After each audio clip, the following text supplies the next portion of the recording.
안녕하세요. 파산관제인 홍익필 변호사입니다. 이번 시간에는 파산 절차에서의 소송구조, 일반 민사나 형사에서 소송구조가, 형사에서는 이제 국선이고요. 민사에서는 소송구조라 그러죠. 파산에서는 소송구조를 한번 알아보겠습니다. 소송구조의 의의. 소송구조는 소송비용을 지출할 자금 능력이 부족한 사람에 대하여 법원이 당사자의 신청 또는 직권으로 재판에 필요한 비용을 내지 않고 재판을 받을 수 있도록 하는 제도인데, 법원은 이런 예규에 의하여 개인 파산 면책 사건을 소송구조를 하고 있습니다. 소송구조 사건은 이제 이렇게 법원에서 오는 거 보면 예납금이 표시가 안 돼 있고 이제 소송구조로 돼 있습니다. 그래서 소송구조 아마 30만 원 정도 나오는 것 같아요. 소송구조의 대상. 소송구조의 대상은 국민기초생활보장법에 따른 수급자, 기초생활수급자. 국민기초생활보장에 따른 수급자. 수급자도 여러 가지가 있죠. 생계급여자, 의료급여자, 장애급여자, 기초생활수급자. 그래서 이제 모든 수급자에 해당되는 것 같습니다. 그 다음에 국민기초생활보장법에서 정한 기준 중위소득이 100분의 60 이하 소득자임을 소명하는 자. 이게 이제 얼마죠? 여기 15번에, 각주 15번에 나오죠. 그 다음에 한부모 가족 지원법에 따른 보호 대상 지원자. 그 다음에 60세 이상인 자. 장애인 복지법에 따른 장애인. 국가유공자 등 예우 및 지원에 관한 법률 및 보훈 보상 대상자 지원에 관한 법률에 따른 상위 등급 판정자. 고엽제에 따른 고엽제, 휴중 등 환자 지원 및 단체 설립에 관한 법률에 따른 장애 등급 판정자. 5.18 민주유공자 예우에 관한 법률에 따른 장애 등급 판정자입니다.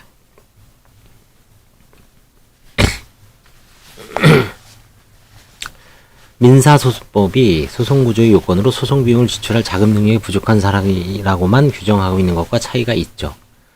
그래서 이제 구체적으로 이렇게 열거하고 있습니다. 소송구조의 범위. 소송구조의 범위는 변호사 비용과 송달료, 파산관제인 선임을 위한 비용이 포함됩니다.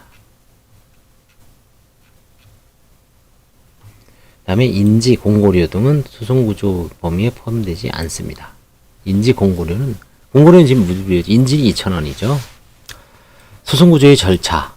법원은 소송구조 대상의 신청에 따라 또는 직권으로 소송구조를 할 수가 있습니다. 다만 파산관제인 선임을 위한 비용에 관해는 직권으로만 소송구조를 할 수가 있다. 그러니까 결국 파산관제인 선임 비용은 신청으로 안 되고 판사가,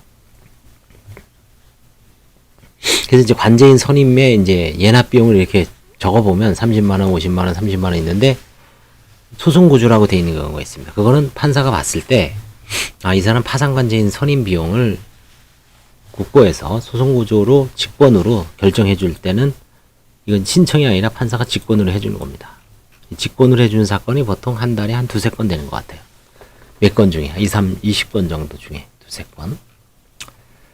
소송구조를 신청하는 사람은 개인별 주민등록등본, 자신이 소송구조 대상자임을 증명하는 증명서, 아까 얘기했죠?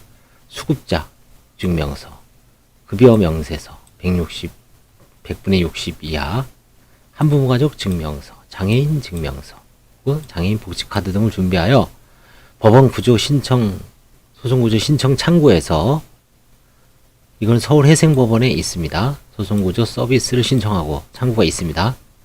담당 직원으로부터 소송구조 지정 변호사를 배정받은 다음 그 변호사의 사무실에 직접 방문하여 소송구조 신청부터 변호사의 도움을 받게 됩니다. 그래서 신청 변호사는 서울에 7분인가 있죠. 강길 변호사님 계시고, 박은정, 그 다음에 조철기 변호사 계시고, 그 다음에 옛날엔 유동규 변호사 있었고, 김숙희 변호사 있었고, 그 다음에 또 요즘은 새로 계신 분이 몇 명 생긴 것 같아요. 그래서 제가 이제 5분은 기억나는데 한 두세 명이 더 있습니다. 지정 변호사가 소송구조 신청서를 접수하면 법원은 소송구조 요건에 해당하는 경우 즉시 소송구조 결정을 하고 그 후 지정 변호사는 개인 파산 신청서를 작성 제출합니다. 그래서 소송구조는 파산은 24만 원이 나올 겁니다. 24만 원. 회생은 42만 원 나온다고 하더라고요. 42만 원. 이처럼 변호사 비용에 대한 소송구조 신청은 소송구조 지정 변호사를 통하여 하여야 하는데, 만약 소송구조 지정 변호사를 통하지 않고 변호사 비용에 대한 소송구조를 하였다면 소송구조 지정 변호사를 통해 신청하도록 안내하는 것이 바람직하다. 왜냐면 이분들이 이제 일종의 전담을 하죠. 그쵸?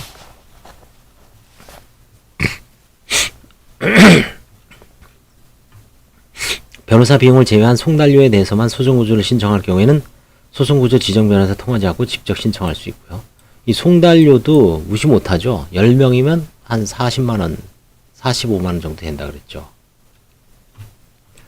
소송구조 지정 변호사의 업무. 소송구조 지정 변호사는 소송구조 신청 전에 일단 상담을 해줍니다. 이게 파산 면책에 대해서 전반적으로 이제 쭉 상담을 해주죠. 제가 이제 진단표 만들었잖아요. 그거를 한번 보시면 자가 진단을 행하는 거하고 똑같죠. 뭐 재산은 어떻게 되는지, 상속은 있었는지, 보험금, 보증금은 어떻게 됐는지, 편파행위는 있었는지, 상속, 뭐 협의 분할이 있었는지, 미등기 상속 재산이 있었는지, 그 다음에 영업을 폐지한 사람은 그 영업 재산을 어떻게 처분했는지, 차량은 있는지, 그쵸?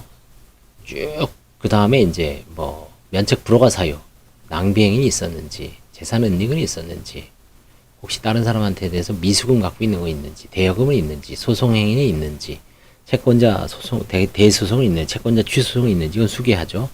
일반 민사소송은 있는지, 소송을 또 당한 거는 있는지, 이런 거를 다 이제 상담을 해줍니다.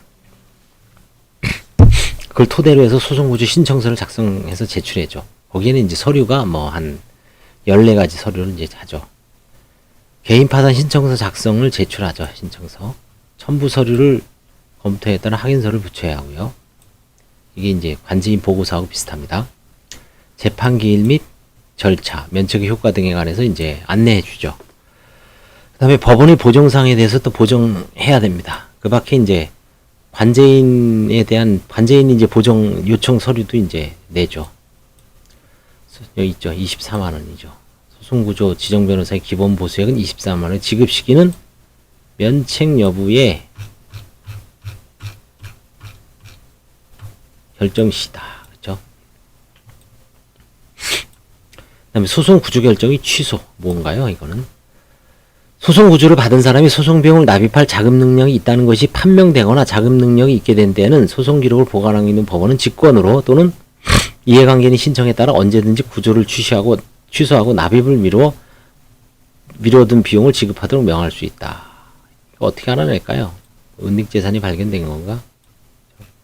뭐 소송 구조를 신청해 줬더니 나중에 서류에서 보니까 뭐 돈이 발견된 건가요? 예금이 뭐 한 몇백 있다든지. 실무상 예납명령 단계에서 소송구조 대상임을 소명하여 파산관제인 보수 등에 대하여 직권으로 소송구조 결정을 하였는데, 파산 선고, 파산관제인 재산 및 한가 단계에서 한가할 재산이 발견되어 파산재단이 형성되고 그 한가 X에 근거하여 채우보수 결정을 한 경우 그와 같은 채우보수 결정만으로는 직권 소송구조 결정에 따라 국고에서 지급되어야 할 30만원의 범위 내의 금액이 특정될 수 없는 문제가 발생한다.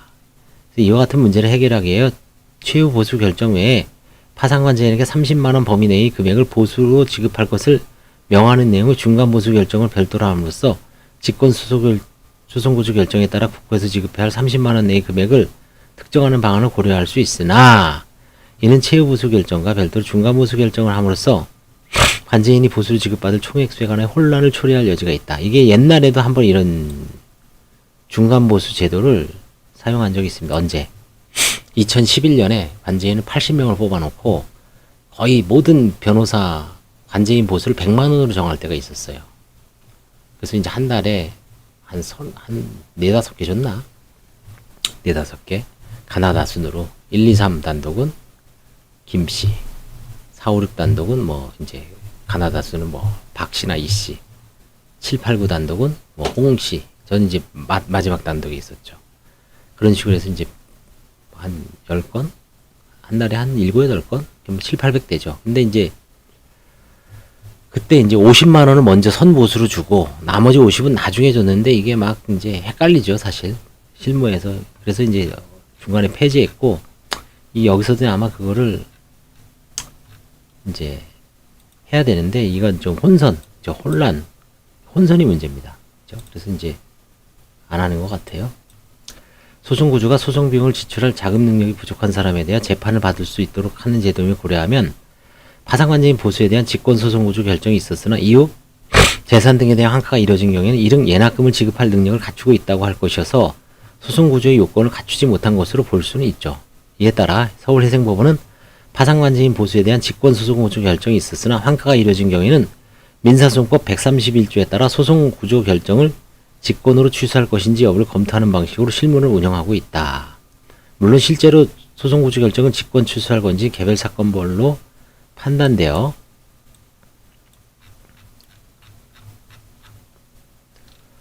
야 할 것이다.